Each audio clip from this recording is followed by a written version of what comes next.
Welcome back to the 2014 World Championship. We're on to Game 3 as Europe's Alliance will be taking on Brazil's KBM Esports. Considering the perfect game yesterday for Alliance, I think there's a lot of expectations on their shoulders. This will be their last game of Worlds, and their opponents, KBM, actually looked pretty solid earlier today. Let's talk a little bit about Alliance. Is this just going to be a matter of living up to their expectations and they should be able to beat KBM? Well, honestly, KBM's first game that I thought was actually competitive was today. So they seem to be playing with little regard for losing, and they're just willing to take these risks that they weren't able to take before. So I'm kind of worried for Alliance. I really like Tim Owens today, actually. I think that his item build with Syndra trying to carry with the DFG early, since his team was a little bit behind, was really good. And the fact that they really did a lot of work against Cloud9, to be honest. And I think if it was a little bit better decision-making as a team overall, Tim Owens would have been able to actually carry that game. I also think that KBM had the better draft in the Cloud9 game as well. They definitely had a really strong plan going in, and if they hadn't lost bottom lane so hard, I think they would have had a real chance. And one thing we never really got to see was KBM's mid game. You know, they normally kind of had a decent early game, and then it kind of got bad for them after that. Against Cloud9, they actually had really strong vision control. They had, like, you know, pinks up all the time, and they had, you know, Dragon wards up before Dragon was up. I thought that was actually pretty good to see. I want to give some props to Lep as well in the top lane. That's probably his best game of the tournament thus far, finally finding some rhythm. Okay, guys, there are only 2 games left in this group, meaning that there are only 4 possible scenarios that can happen. We've generated a graphic to help explain. The way this works: in the KBM versus Alliance matchup on the left, either KBM can win or Alliance can win. Obviously, next up, Cloud9 versus Najin White Shield. Either team can respectively win. So, scenario number 1, let's say KBM wins, then Cloud9 wins, means we will have a tiebreaker between Cloud9 and Shield for first place, and obviously loser taking second.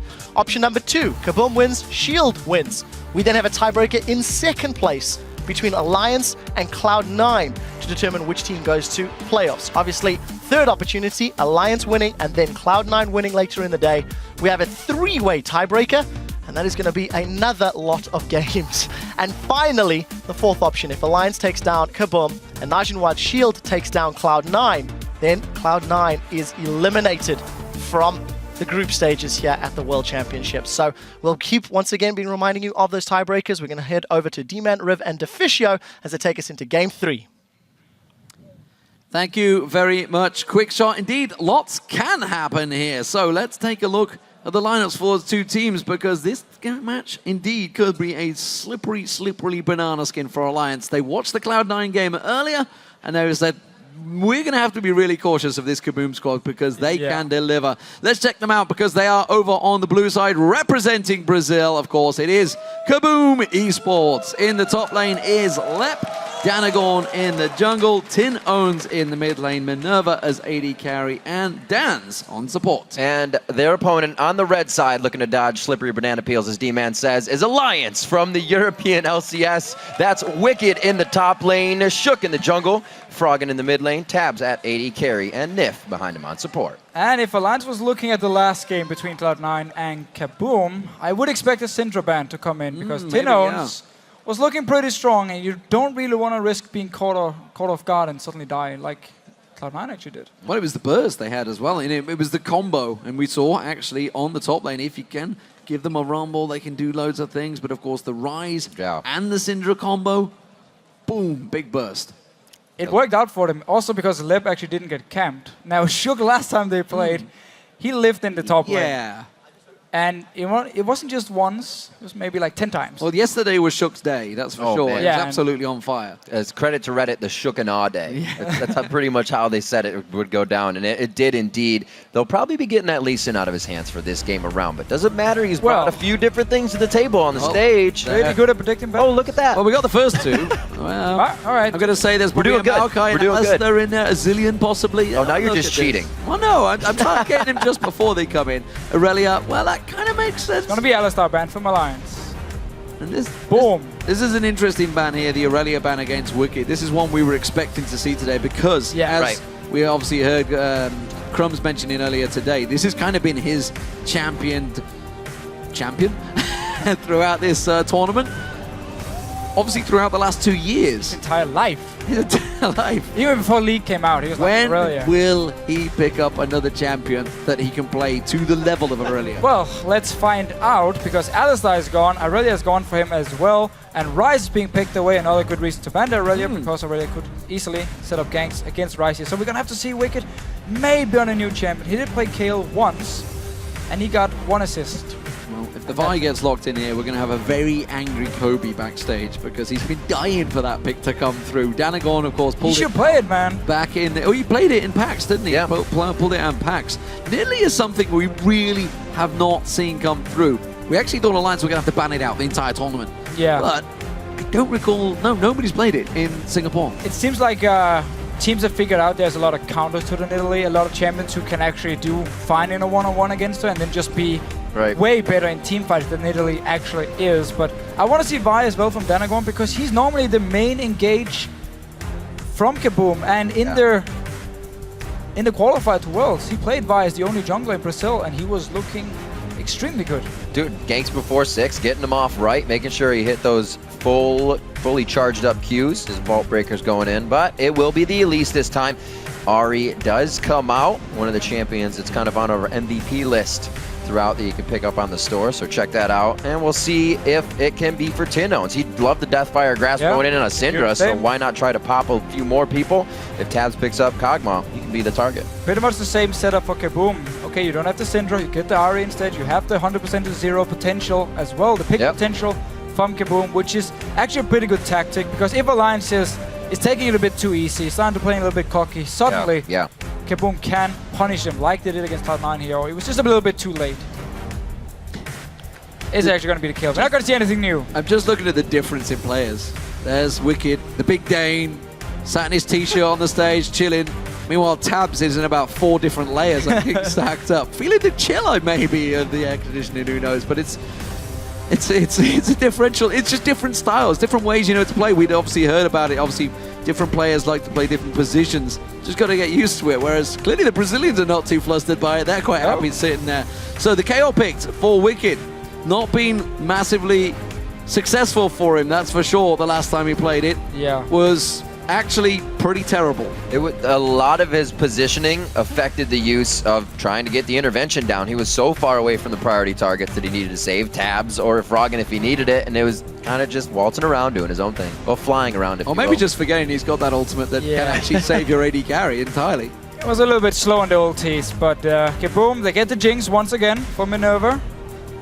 His main champion. Maybe we're going to see Ghostblade first item like he normally builds. And again, KBM is basically looking to do the exact same thing they did against Alliance here. Against Cloud9, because Thresh has already been picked, so you have to fall back. Okay, Morgana. Somewhat the same setup, land the binding, and suddenly KBM can just go in for the kill. That's it, land the charm, land the binding, land the cocoon, land anything. Basically burst someone down, blow them up. You have a lot of CC right there. But with the intervention in there, you would assume that would prevent that target being killed. Yeah, but Alliance is pretty much responding the same way Cloud9 did. Okay, we're gonna pick Kayle because we know we know you're gonna go for these picks here, and while Kayle might not fit into the siege comp we had earlier from Cloud9, judging from the analyst desk reaction at least, it still did the job pretty much. You have to have the ulti ready for the pick potential from KBM. Now you have the Twitch, so I like Kayle with Twitch. That is a perfect combination, because Twitch goes in, engage the fight, and then you have the Kayle ulti when people try to kill him. So that's a great combination. Ooh. And with an assassin mid lane as well. Yeah, I've seen a lot of that fizz coming out lately. It's been mostly the practice during the boot camps and the solo queue that a lot of these mid laners brought out. Froggen taking that once again, 4-1-4 in his last play. Not too shabby. Yeah, that was against KBM as well. So they are well aware of what can happen on that one.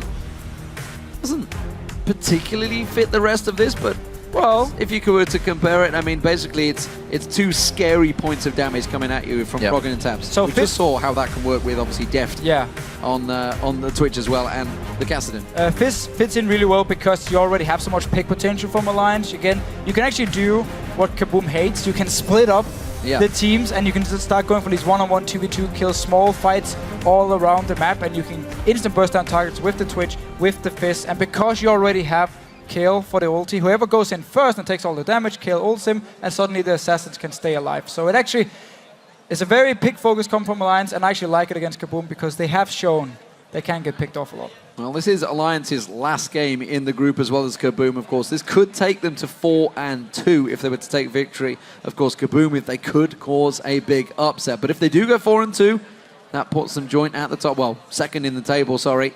And then it's all on Cloud9. They will have to beat Najin Whiteshield to try and create a tie. Of course, now that the champions have been selected, who do you guys at home think is going to become victorious here? Tweet us hashtag KBM win or hashtag all win to @LOL Esports.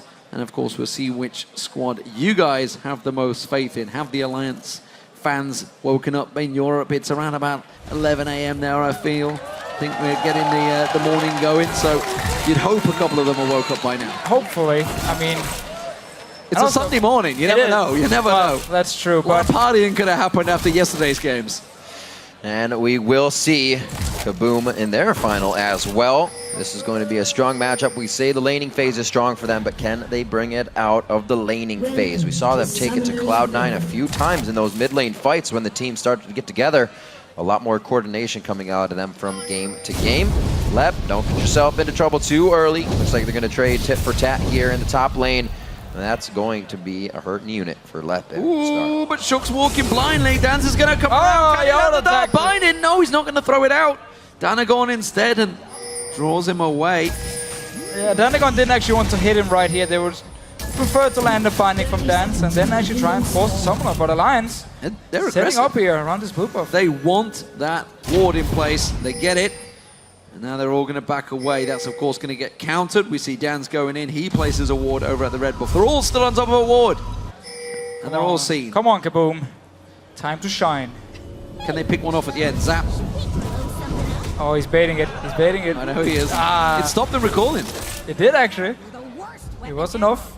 Still have time. Now, it opens up for KBM. If Alliance is recalling in this bush here, did it actually spot them move away? No, they've moved to the tri-bush. It's only Froggen that went back. 4 members around there was wards from Alliance, so they actually saw them move into the jungle here.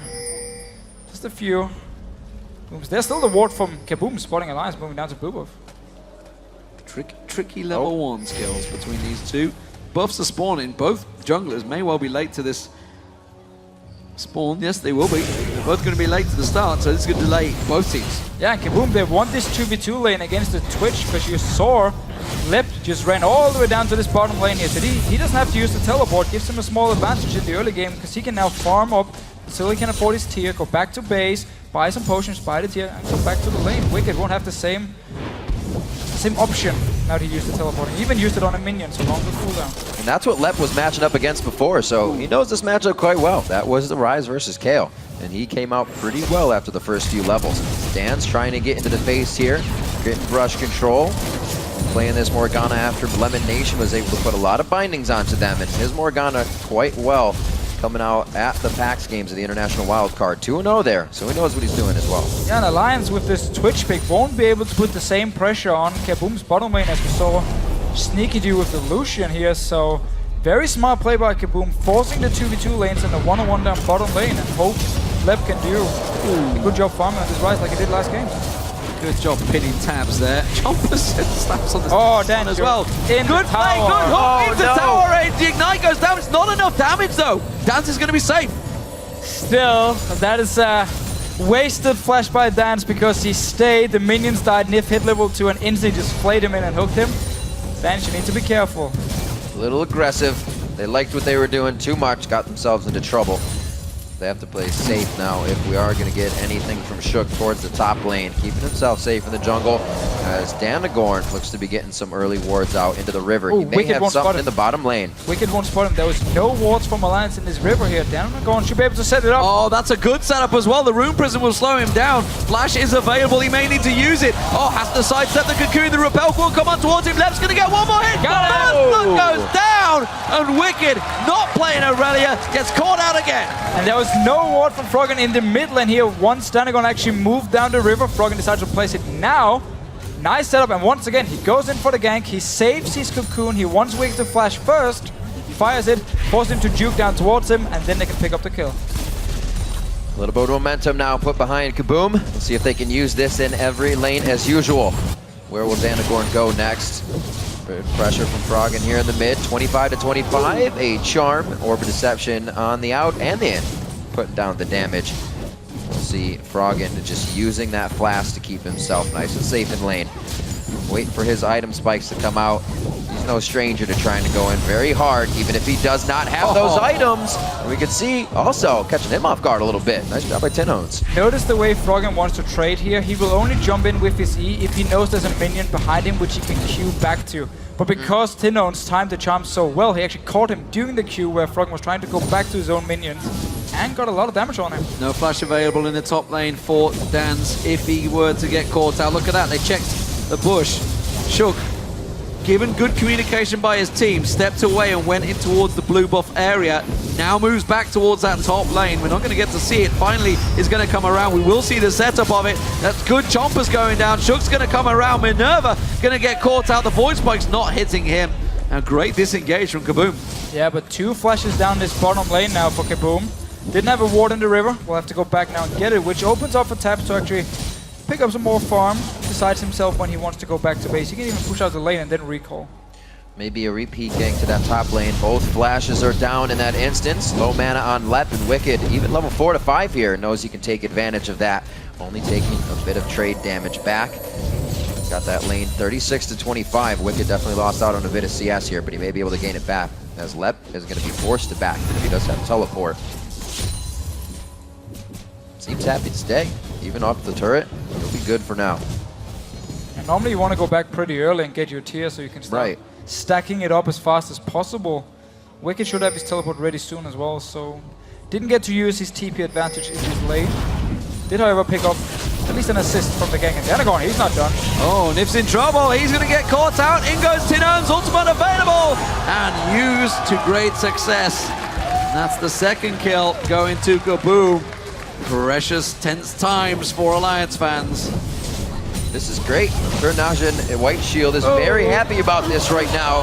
KBM takes down Alliance, and they're a number 3 seed team that goes on to the quarterfinals. That was very close. Great moves coming in from Danagorn. Definitely a lot less patience from him, which is working out. He's going to the ganks, and he's making things happen right away. He's been able to find the right ganks as well. The one down on Wicked in the bottom lane where he was pushing up the wave on Kale like we know he wants to do early on. And didn't he just sneak behind him? Nif has no flash. Oh, there goes a dart behind him. There's the cocoon. In comes Minerva. Is he going to get him on the turret? Hasn't hit level 6. He hasn't got the ultimate. Now Dance gets flayed in, but he hasn't done the damage. They're going to try and turn on towards him. Taps is going to put the damage down. One more hit. Taps turns it around and gets the kill for Alliance. And just as we praised Danagon, he goes top lane and a very, very risky dive here. End up actually giving a kill over to Taps. But still, KBM, they want to play, man. They want to force stuff. But a gold lead here for KBM as they start off the game. Yeah, Tinones backing already. Man, he loves just straight up power to get in this lane. Already the needlessly large rod. Doesn't care about his own life. He wants the damage for the team to come in here, but he's been getting the kills so far, so it is going to pay off. Pink wards and vision wards coming out from him as he's able to set things up, and he'll probably be replacing this one as Froggen exits stage right. And there it is. Instantly replaced. Didn't suspect a thing. Not at all. I'm not even sure if Froggen actually saw Tinones coming back from base, so he didn't actually see him buy the pink ward. Right. So right now, Alliance won't actually expect it to be a pink ward unless Froggen, of course, is going to run straight up there and clear it. And then maybe he did actually see it. Nope. Oh. See? No. Yes. There's the part in there where I said didn't suspect a thing. Kind of gave it away, but there we go. Danagon, he's going to get focused on. Flash is not available. Void spikes in. Shook wants the reset. Get shield. Can he get out? Ooh. Yes, he can. Hit and run. Trading 1-for-1. Nif took a big rocket to his face. Down his bottom lane, Lep, he wants to keep trading with Wicked. History repeats itself for Lep. Once he gets a bit of those levels in his favor, he pushes that Cal back. Playing the Rise very well as it should be in the aggression here.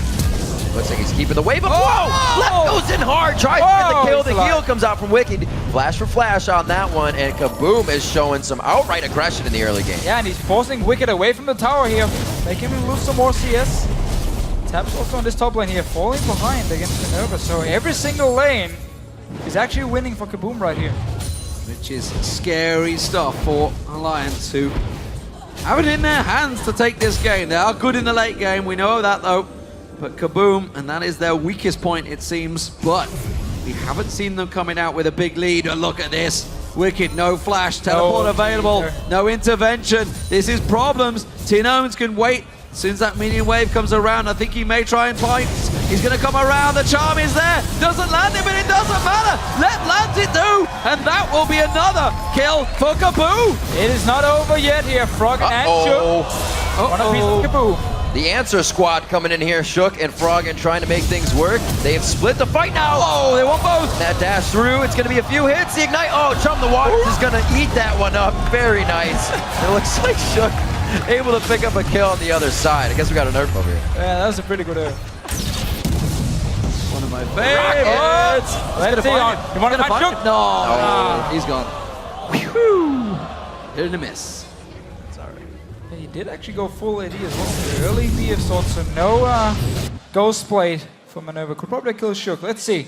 Froggen, they simply just split up because they know Lep is pretty dead on his own, and sadly Tinones goes down as well. And everything is silent.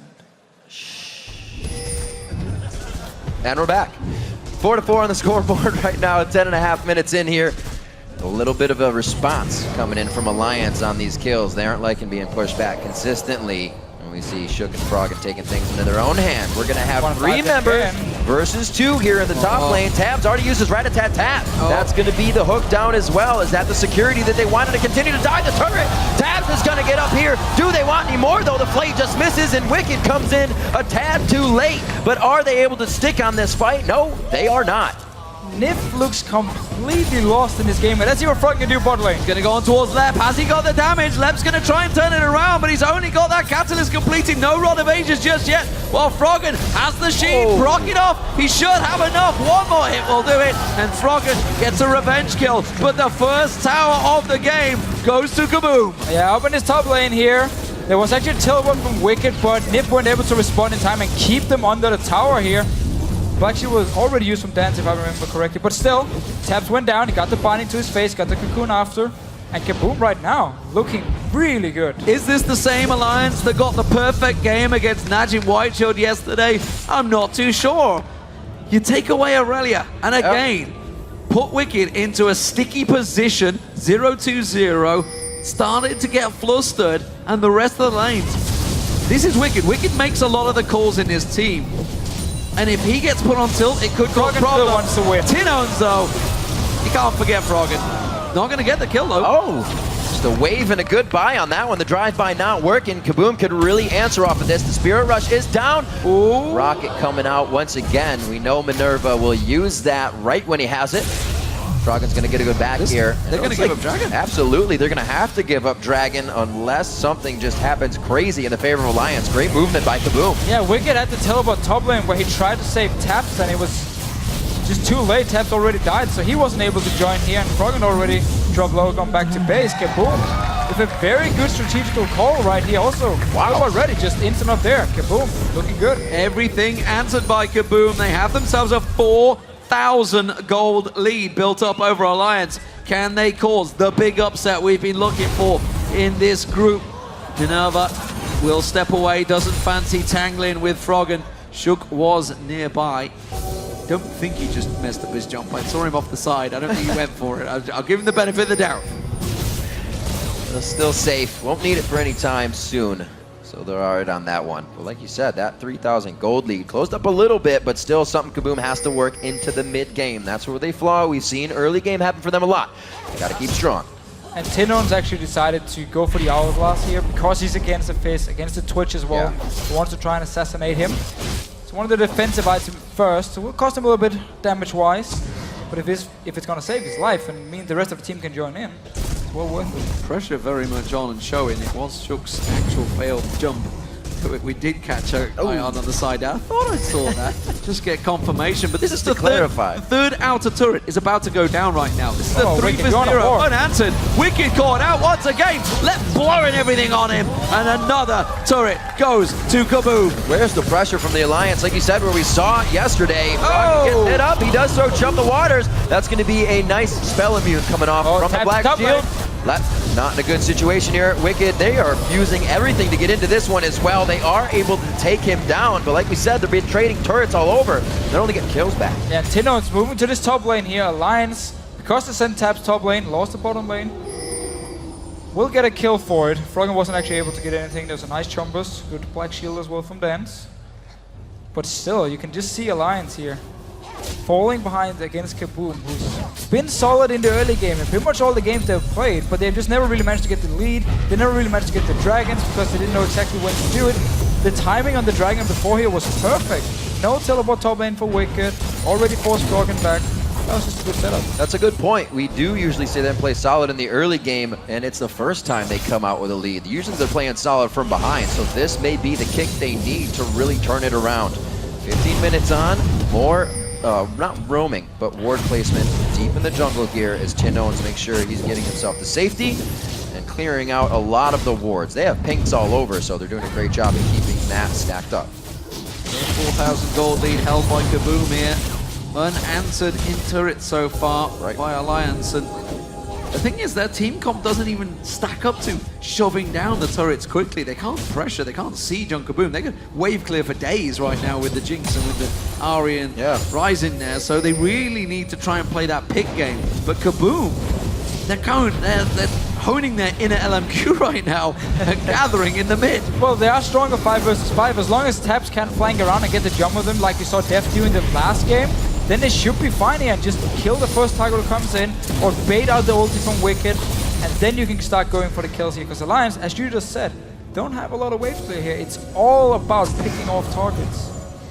Well, once they can get Minerva going, they can definitely start speeding around the map here. He likes to put himself out front, as he does here to get a zap, make sure they see everything on the back line, no secrets to come flying through here.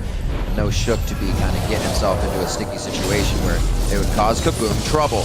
They stay safe, they keep wards going down all the time. It's really paying off. Yeah, they want these deep wards in the lane, so when they actually go back to their own base, they can suddenly start spotting out if Taps is gonna pop his stealth around his own tower, sneaking up on someone farming in the mid lane. So you need these deep lane wards, and of course you need wards from the flank. That tower's going. They got it. Again, look at the wards. Oh, all around them. That's the lockdown onto Nif. Can they get any more out of this? The turret already went down. It does not look like Alliance wants to keep the fight going here, and they are really... Wait a minute. Froggen's about to go in. Minerva's a little too far forward. Shook's about to get hit up. They take down Shook. They're looking at Tabs now. Froggen to come back around without Chum the Waters. A very nice repel. He goes down from the dot damage. Froggen's able to answer, and a 2 for 3 as they're still backing up. A nice skill shot binding coming in from Dan's, and that's going to stop Tabs as well. He's not going to be the only one to keep going. So KBM managed to get the tower here, get the first pick onto Nif, but Ahri had to use the ulti for it, and suddenly Alliance could re-engage, even though Wicked was actually running from the top lane, so he wasn't there to save Shook. Let's just see it again. They have the one pick, but there's no ulti on Ahri now, and Minerva gets hit by the fish. Can't happen for him. And suddenly Alliance can open up. Taps left untouched in the start. Wicked joins in a bit late. Was no ulti for Shook, and then just start plating up. And Froggen, again, he doesn't want to lose, because his business is starting to look pretty scary. 4 kills already. I hate to put a guy on the position once again, but where was Wicked with that intervention? Was not anywhere near that fight. Well, that could have been any champion though, because he was in the top lane and then he had to run down as the engage actually started. Okay, so what you're saying is communication was lacking with Froggen not telling them they're engaging. So there's problems nonetheless in Alliance right now because they are 4,000 gold behind. They are caught out of position, and Lep is really yet to get charged up, and they're already causing major problems with this Ryze and Ahri combo. And again, KBM in position, dragging up, 20 seconds, Alliance nowhere near. This is going to become a 6,000 gold differential. Yeah, and as soon as KBM actually has a gold lead, everyone spams wards here. Look how many wards they've put up around this dragon to make sure if Alliance want to come and try and fight. I mean, land a binding, land a charm, and suddenly KBM gets the first pick and they can win the fight here. We have to see if Wicked can be ready with his ulti in case Alliance wants to fight. They seem like...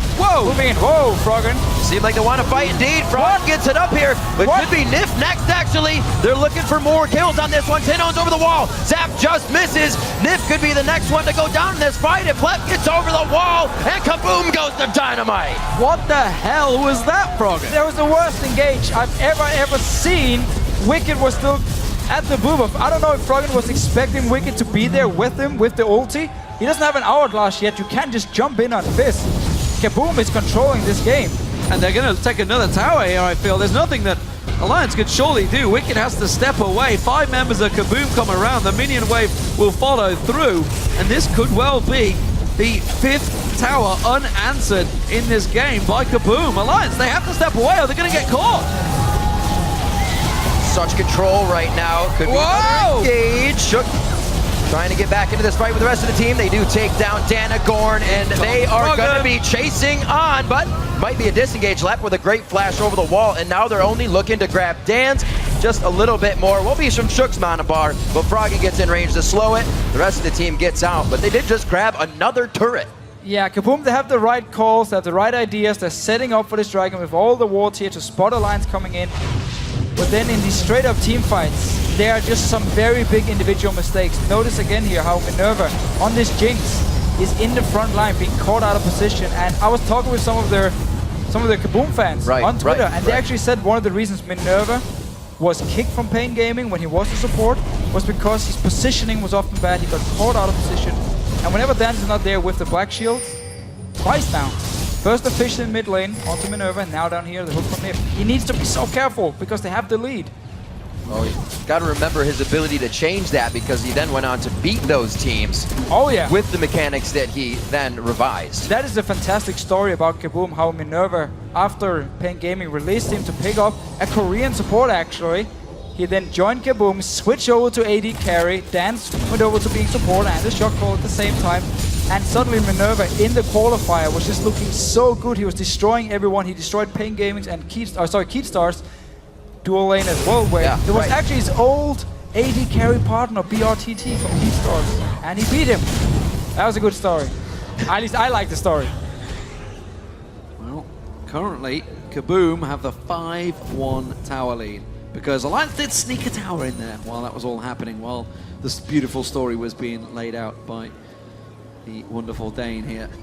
It does mean KBM are setting up, and again, they're looking to pressure this top turret. Only Tabs is there because lack of vision from Alliance is going to catch them out, and that is a turret being taken. Another turret being taken. It'll be 6-1 right now. Losing turrets means you lose that map pressure, a little bit of that vision on the map. Ulti absolutely used on the rat-a-tat-tat, but a nice binding to his face stops that from even being engaged on by the rest of the team. 5,000 gold lead still in favor of KBM, and they are pushing fantastically all around the map. Their wards still coming out, and they're pushing the pink wards even farther forward. Right now they have 4 out on the map, maybe a 5th that they're actually sitting on. So they're the only ones taking their pink wards away. That's because they're being placed farther towards Alliance. So one thing to take a look at for Alliance is the fact that their carries have got the kills, have got the assists. It's all on the right people, the money, but I'm pretty sure when they were looking at this game, watching Cloud9 play earlier, they were not envisaging coming out 5,000 gold behind, 4 towers behind, reaching the 23-minute mark. KBM really has played well. Nif, he's one that has been caught out, but the rest of his team this time do collapse in. Chop the water's thrown out, the Dance are going in. Yeah, that was the black shield that he knew wouldn't be able to go on Dan's after he threw it onto Tinones. They turn this one around and say, yeah, we'll take this fight and we'll take down Nif. Alliance just keep engaging in when the rest of the team isn't even ready. I mean, Tabs, he wasn't part of the fight. He tried to run in there. Shook was barely part of it. Wicked just came in and popped the ult on Froggen. And there's no point in using Kayle ult if the target is already so low, because he's going to, like, he's gone. He's out of the fight anyway. They're going to try and push up mid as quick as possible. Alliance have to swing around and sweep and try and cause this one. The charm catches on Wicked. Tinones goes in. He's got him. He takes him down. And that's going to cause real problems. The inhibitor turret is being bashed off. Froggen moves in. Can he slide across? Tinones, Sonya's hourglass catches him out. The rat-a-tat-tat comes around the side, but Froggen turned around. He goes down. KBM are destroying Alliance. I cannot believe this right now. They are pushing into the base at 23 minutes. They are totally shutting down Alliance, the super team from the European LCS. And as you said, Deficio, the team that went undefeated against Naja and White Shield yesterday. This is just insane. Alliance, they keep fighting. They're completely split up all the time. There was no hourglass for Froggen yet. He keeps jumping in. I have no idea what they're doing. But if they don't stop right now, this game is over, because KBM is controlling it. They're getting all the picks they want. They've been setting up for the objectives, and they're looking extremely strong. The safety net is gone. The inhibitor is down. And if Alliance lose another risky fight like that and pile in completely uncoordinated, they will lose their Nexus turrets and open up a gigantic chasm for Cloud9 to creak in the back door and maybe, just maybe, take that position. Of course, also if Alliance lose, it does give Najim Whiteshield a gigantic safety net for qualification. Number 3 seed. Crazy, absolutely amazing coming into the world stage, and KBM definitely putting up a beautiful final show. This is such a problem for Alliance. They can't even get him in kills on this right here. I mean, he's been building towards the bucket instead, and the McKills would do wonders against Ari, against the Morgana. No, this is Baron for KBM. Wow. This is all about KBM now. Big What they're going for the next team fight. Minerva cannot be caught out of position, and then KBM will win the game. Anything can happen in group stage. We said it at the start of the day. We saw it yesterday. We've seen it throughout Singapore. There's been so many back and forth matches, upsets left and right, and KBM would top the lot here if they were to topple the #1 European seed, taken down by a Brazilian wildcard team. It really is showing why these wildcard teams should be here represented, because they can take it to the top LCS teams. Yeah, and KBM just really showing once they get out of the laning phase and they have the goal lead, they know exactly what to do and how to finish the game. We're only 26 minutes in. They have so much flow right now. The mistakes only being made because Minerva's a little too close, but he's already fixed that. Caught twice, don't see it happening anymore. Even if he is, Mikhail finished up on Dancy or the safety to come in a little bit if they don't get too aggressive on these fights, but they have been perfectly taking as much as they can and not getting into too dangerous of a position. Yeah, Alliance, they don't have the key items yet. They shouldn't be able to win a fight here again. Froggen, he doesn't have Hourglass yet. He goes in, he's supposed to go out again instantly, or he's going to die. So such a risky move right now. They're going to go for Danagorn. They're pulling the trigger. Tabs has used Rat-a-tat-tat. He's going to drop down. I'm not sure they've got enough. Froggen carefully goes in. Irv gets caught out. Minerva, Tinones pulls the trigger. Is he going to get taken down? He gets out alive. And everybody is safe. And that was a lot of ultis born by Alliance. Yeah, KBM, they stay alive. Can back away now, go back to base. Heal back up here and be ready for the next one. As soon as KBM moved away from this top side and only Danagorn was left, Alliance engaged onto him. Stay together, guys. Stay together. Still 2 minutes on that Baron to be worked for them. That means it'll be up in quite some time, so Alliance is still going to have to stave off that pressure, the sustain that KBM will be getting out of that strength and the stats. But Froggen finally finishing up his Zanyas. A bit more playmaking to come from him now. We've seen him go very headstrong into these fights. It's been causing a few problems sometimes. Clearly, a lot of pressure on Alliance now. I don't think they were expected to be so far behind coming out of lanes, let alone have their inhibitor taken down by a Brazilian team called KBM, who have just pressured them with the Baron. Dragon, not even thought of by Alliance. They can't get close. There is no ward coverage. It's not up just yet. That's a lie. It is up. It's down the side. Oh, this is risky by Alliance. Very risky. They're not going to go for it. No, they can't. Go back to your base. I mean, look at the minions pushing in already. Waves right now. They definitely need to start controlling that a bit. And KBM has just outplayed Alliance in this game here. They had the standard lanes. They forced them themselves to send their dual lane top. Once they saw Alliance be top lane with Taps and Nip, and just been winning every single lane. Danagorn with the ganks as well. Still 1 minute on the Baron. The inhibitor, it's exposed, it's being taken. I don't think they're going to risk it. I think they're going to let KBM have it. No, just a little peek around the side. Taps trying to flank around, as we saw Def doing so well in the previous matchup, but he's not able to get close. And KBM take down another inhibitor turret. They have an 11,000 gold lead before the 30-minute mark. That is huge over Alliance. 7-1 in turrets right now. That means the only turrets that stand are inside the base of Alliance here on their side of the map. The wards are going down a little bit, but it's not going to be helping. They can already see KBM And a huge static shift shot, well, the static shift damage along with a nice crit from Minerva. And because Alliance is running this pick comp here and barely has any wave clear, KBM can always get damage on the tower here. As soon as Froggen tried to clear the wave, he took a lot of damage in return. As long as they don't make a mistake here, they are going to win the game. Oh, that's the idea. That's the story. They back out a little bit. Oh, We did Tenon's hear the gone. Ghost Blade go off.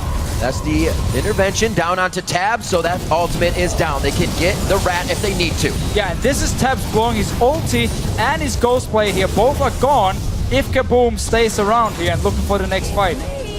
So much pressure on Alliance right now. Can they deliver? This would take them to 3-3 in the group if they were to lose, and then basically it is out of their hands. They've got to be looking towards either Najin White Shield beating Cloud9 so they can be in a draw for that situation, or if they lose, then well, that would be Alliance going out of the tournament. It is all going to happen. Froggen's going in. He's going to jump on. Lep's going to be the focus target. Can they lock towards him?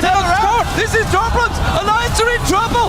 They're going to get away on that. They managed to get one down, but it's answered quickly by Minerva. He gets excited. He chases on Tabs. Oh, the death sentence from Niv is incredible. It keeps him alive, and maybe, just maybe, we'll keep Alliance's hopes alive. Very explosive from KBM here. They're showing us how short the fuse really is, but Alliance able to snuff that one out.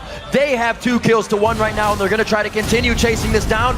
He dashes in, but Froggen can't do much. Nice dodge on the binding. That's pretty much what can keep everybody out of the fight right now. A cocoon is really all they have. Lep's going to have to get real close for that rune prison.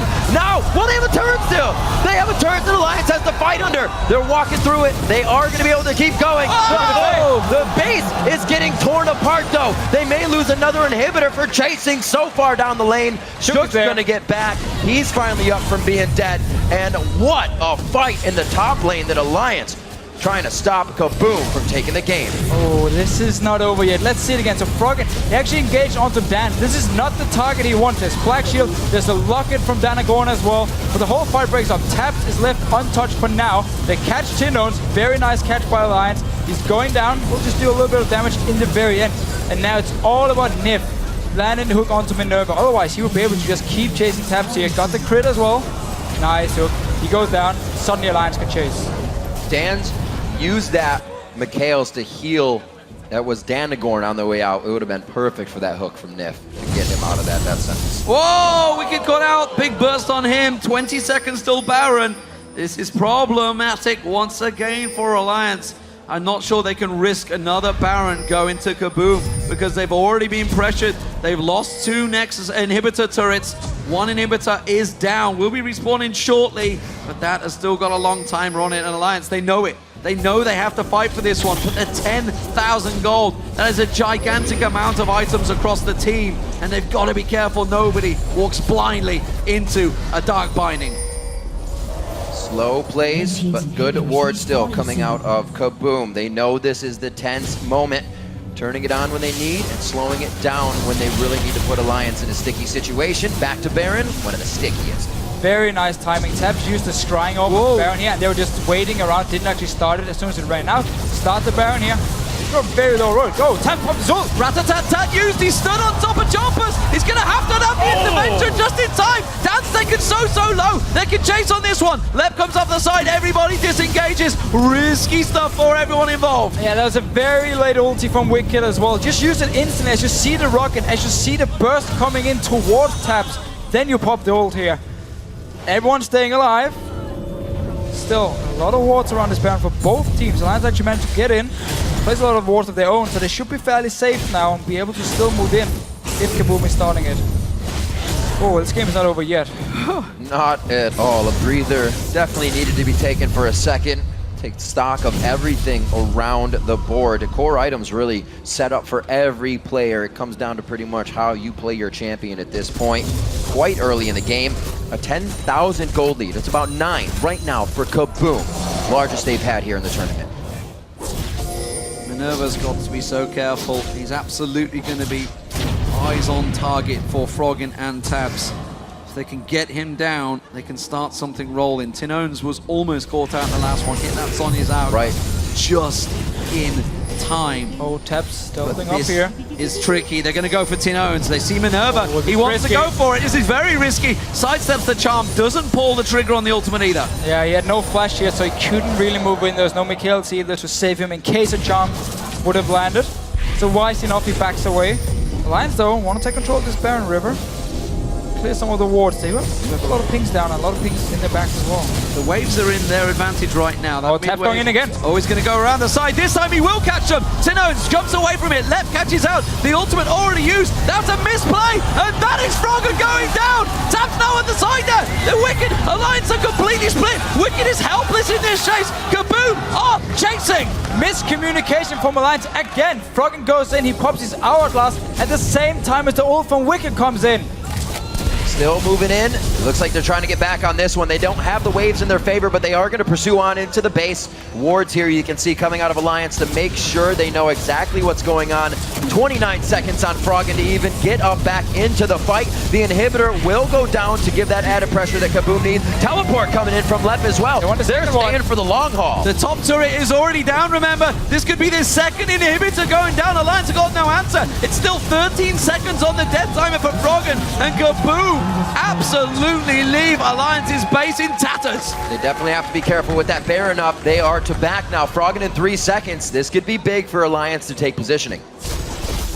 Alliance have only killed one tower in this game here. They've lost every single lane. They've been losing the fights, except for the few times where they managed to catch out someone like Minerva. They're rushed into Just too Baron. late. They're rushing Baron here. Oh. Well, they go for it. They're going to go around the side, but Kaboom are chasing. They've got to take this down so quick. Taps is there. Minerva's just off at the side, as is the Lep. Lep can do a hell of a lot of damage if he can catch them all in the pit. There we go. They check them out. Spino goes in. Leps comes around. There's the rocket. Alliance are in trouble. They get the Baron, but can they get out? Shook scored out. Leaps away. Lep chases on towards him. Gets away with it. Everyone. Alliance are away. They have to get to the fountain. They have to regen because Kaboom are coming. Well, this means for Alliance, as long as they get back to base and heal up now, with the Baron buff, it might force Kaboom to just sit back and wait for another 3 minutes. So inhibitors will respawn. And Alliance buying some time here for 4 minutes. Well, the old team that Alliance was definitely knows how to buy time. Setting up brick walls at every edge of the base was one of the best things that Froggen and the EU team could do when they played the long matches. And right now it looks like they're trying to go brick and mortar on this one. Kaboom's going to pick up Dragon. They're going to get a bit more gold. This isn't really what's going to put them inside the base anymore, but they're clearing out things to stay safe here, clear their waves, and they'll be back in the face of Alliance. Those super minion waves being pushed in against Alliance will feed them the experience they need to try and catch and close this gap. It's still a 10,000 gold differential with that gigantic wave being swept out, and you can see Kaboom. They are having control of this map. They are pushed. They've got the wards all across. They are grouping up. They are pushing and looking for that final inhibitor turret, and they may well be able to get it. Well, this is against a burned up team here, so they have to be careful. Still, dances to Mikhails in case Nif lands a hook, so it's going to be all about Froggen just engaging in. Even if they get caught out, what are they going to lose? There's not a lot Alliance can do. They've only got one tower in the entire game. Even if they push straight down the mid, they're only going to get to the inner. Take a little too much time to gain a lot of ground for Alliance. Kaboom is trying to put the final touches on this. And it's going to be very hard for Taps to find the engage. Again, it's going to be all about Froggen jumping in, pop the hourglass, and then Wicked has the ult. But look at the super minions in top lane. One of the best ways for the minions to come in. They're going to get rocked by the one turret first. Froggen! They got Froggen! He gets down on the intervention. Still has the Zanyas up. Communication on that one was right by Alliance, but the turret taken down below half. This has been the story. Kaboom has not been pushed off the turrets until they grab it. And the Nexus turret almost about to go down. Alliance has too much on their plate to consider. That's the fight. The control onto left. They are able to take him down. Danagorn very low. Shook gonna get hit up to the middle of the fight. They're gonna win. Nexus turret is almost about to go down. That's Alliance down. Kaboom. They flip the fuse. And they are gonna take the game here. It's just a bit more. Frost's charmed up. And it's the kiss of death for him. A triple kill coming in for Tinones. And I can't believe it, D-Man. Kaboom takes the game over Alliance. What the hell just happened? The team that absolutely got the perfect game dominated by KBM Esports from Brazil, representing the wildcard tournament. And that, ladies and gentlemen, blows this group wide open once again. I don't even know what to say. Speechless. Those are the words. They won every single lane against the Lions here. And then just destroyed them, picked them off. That Is this the biggest upset?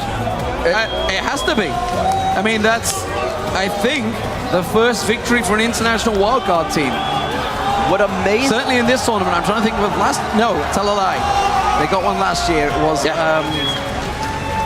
Mineski. no Gaming Gear against TSM. EU beat TSM, but But that was a team not of sure big you from can Red take Bull. that. This is bigger. This is way bigger. this is way, way bigger than LEP.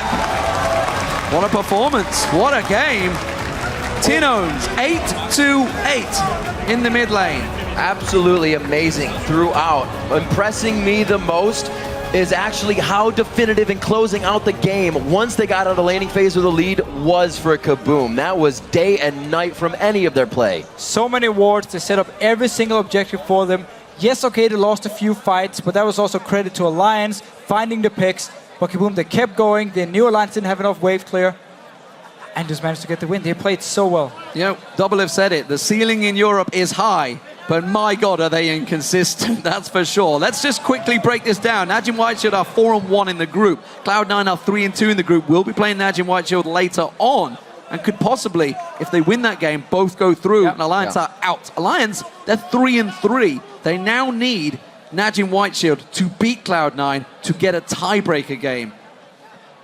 It is no longer in their hands, and you've got to be looking at today's results after yesterday and thinking it's in the bag. But what the hell?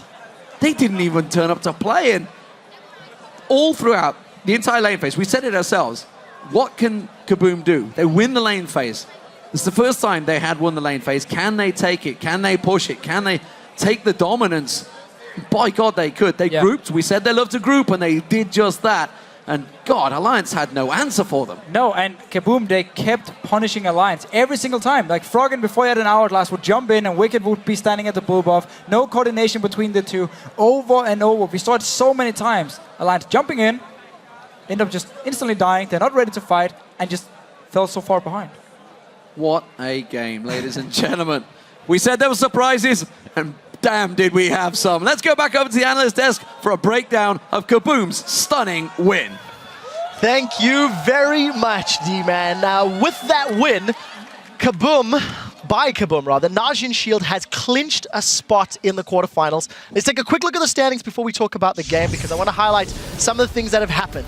First and foremost, Najin White Shield guaranteed a spot in the quarterfinals. The seed is what matters. That will be determined later in the day. And regardless of the results against Cloud9, there will be a tiebreaker.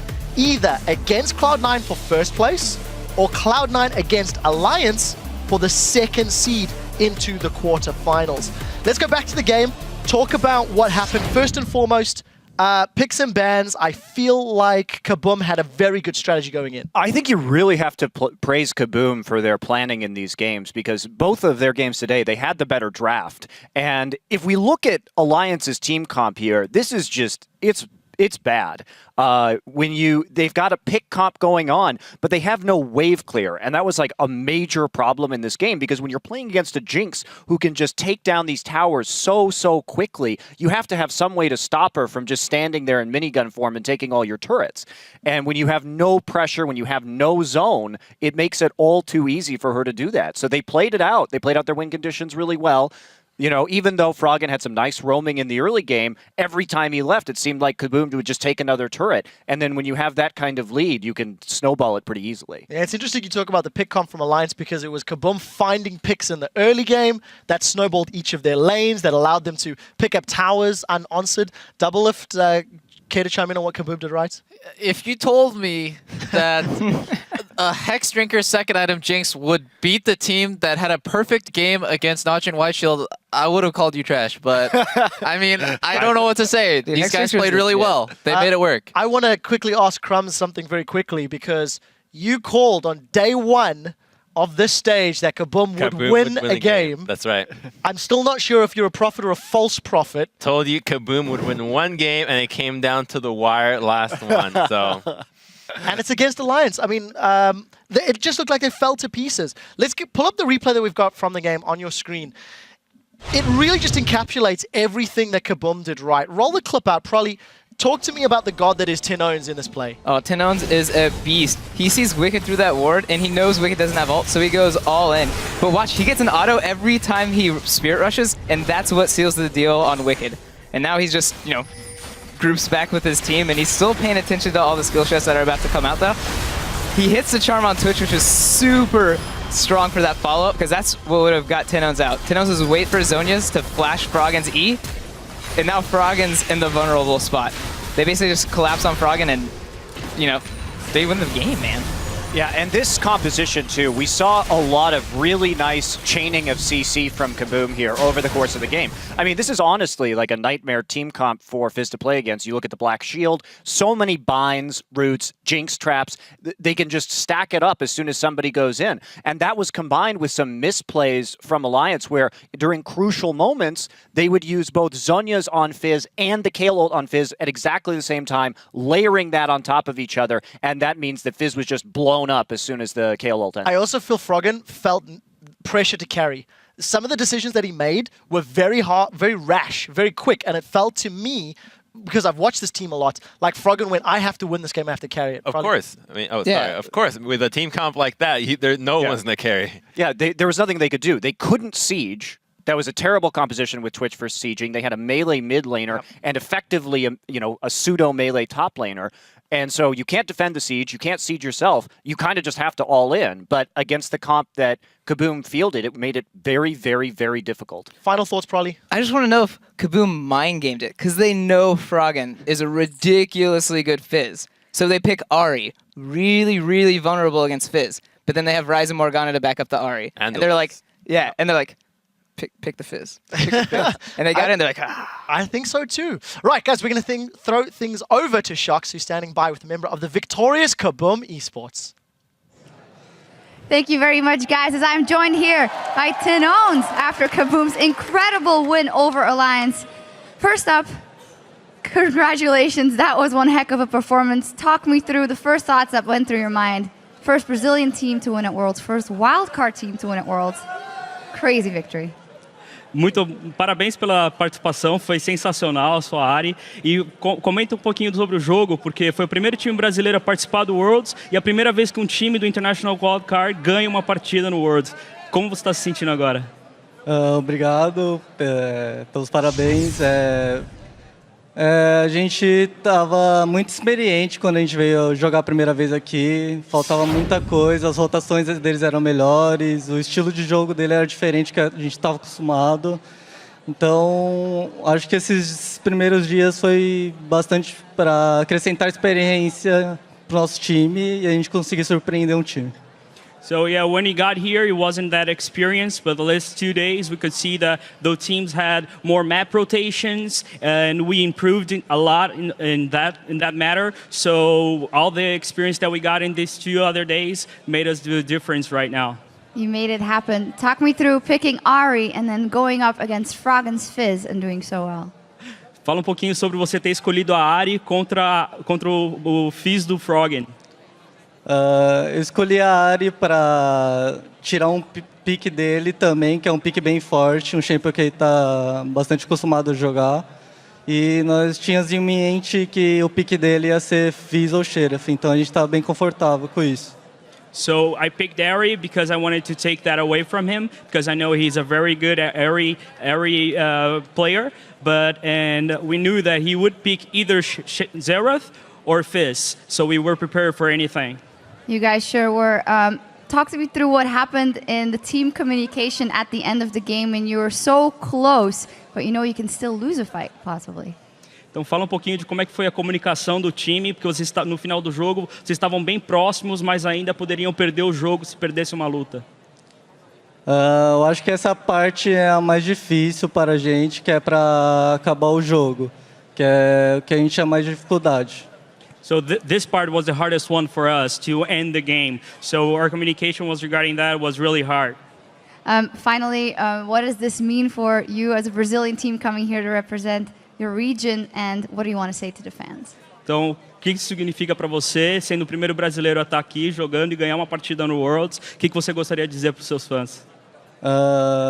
Eu acho que estar aqui e ganhar o jogo de um time no Mundial é mostrar que o Brasil tem chance, que a gente vai crescer bastante ainda e vamos chegar no nível das outras regiões. E queria agradecer o pessoal daqui, que sempre apoia a gente, torceram bastante por nós, e agradecer aos fãs do Brasil também.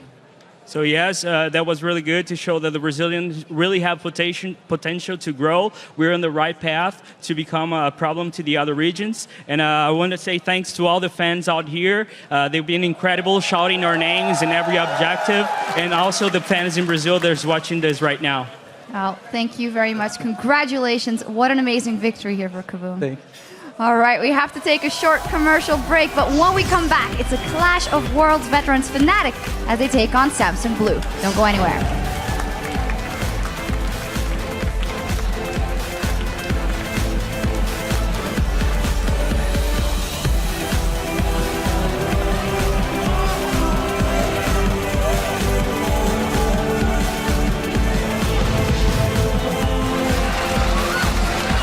Flash is not available. Void spikes in. Shook wants the reset. Can he get out? Yes, he can. Wait a minute. Froggen's about to go in. Minerva's a little too far forward. Shook's about to get hit up. They take down Shook. That was the black shield that he knew wouldn't be able to go on Dan's after he threw it onto Tinones. They turn this one around. Alliance have to swing around and sweep and try and cause this one. The charm catches on Wicked. No way. Tinones goes in. He's got it. Froggen's going in. He's going to jump on. Left's going to be the focus target. Can they lock towards him? This is Droplets. Alliance are in trouble. Alliance are in trouble. They get the Baron, but can they get out? Shook's gone out. Leaps away. Left chases on towards him. Gets away with it. Dana going very low. Shook gonna get hit up, starting on the fight.